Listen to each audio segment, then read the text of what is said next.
Welcome back. I'm Emily Chang. For months, Google has been teasing the arrival of Google Glass. Well, wait no longer. Those who forked over $1,500 and were selected for the Glass Explorer program. Our John Ehrlichman, and senior West Coast correspondent, is standing by with one such developer. John? Emily, Det Anson runs a company called Brick Simple. He made the trip to New York City over the weekend to pick up his Google Glass, and he joins me now from Philadelphia, sporting the new hardware. There it is. Det, welcome back to the show. You picked these up in New York at a loft in Chelsea. Walk us through that experience. We're going to show some pictures as you received your Google Glass.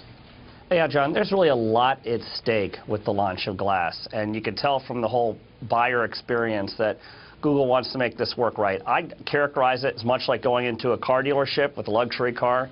They kind of courted you through the whole process, wanted to make sure you understood how to use Glass, because Google knows the stakes here. They don't want to have a launch that sets wearable computing back a decade. They want a launch that really advances the technology. And I think if you look at comparable examples, look what happened with the Apple Newton, which was far ahead of anything at the time.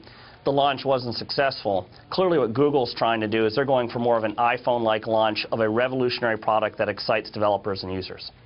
Well, to that point, it feels like Google is taking a page out of the Apple playbook. Did it feel like that same experience that everybody gets excited about when they line up at the Apple stores when there's a new product that hits store shelves?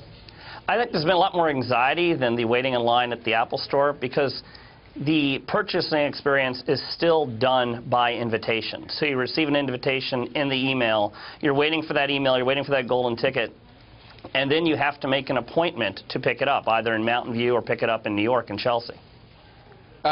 You were able to shoot some video over the weekend using your Google Glass while you were driving, I believe while you were out with your son as well. We'll show that video. Walk us through that experience. Well, I think one of the interesting things about Glass, and I really didn't appreciate this until I was wearing Glass, is that Glass allows you to kind of capture those moments while being, in the moment. And as a parent, as someone who stared through a camcorder or a camera at something happening, it's great to capture those moments hands-free, really be part of it, and record those kinds of experiences. And it wasn't tough to do? It was pretty easy to do with the same way you would do it with your smartphone? Yeah, it's quite easy to do because it's voice controlled. So you simply ask Glass to start recording a video and it records the video, or take a picture. And it was interesting being in public events. I was out in Times Square. I was at this agricultural event that people kind of embraced it, which is interesting. We talk about the societal barriers. It seemed like the older generation was even more openly embracing it than the younger generation. All right, you've talked to us in the past about some of the practical uses we could see for Glass. You build mobile apps for a bunch of different companies, and you've talked about EMTs and SWAT teams possibly seeing this as a reality. We heard Marc Andreessen, the well-known venture capitalist, talking to Willow Bay about that. Now that you've got your hands on them, are you seeing those possibilities even more? Oh, absolutely. I mean, we picked it up on, both myself and one of my team members, we each got a pair.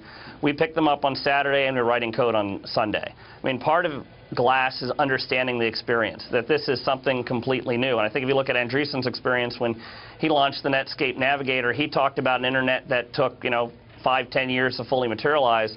Glass is that same kind of new opportunity, a new platform to be explored. All right, so people seem comfortable with people wearing Google Glass in Times Square. What about your neighbors, in Pennsylvania? Everybody cool with it? They were really cool with it. What was interesting is I think for the older generations, you're promised jetpacks, you're promised space travel, and there really hasn't been any of those kind of radical leaps.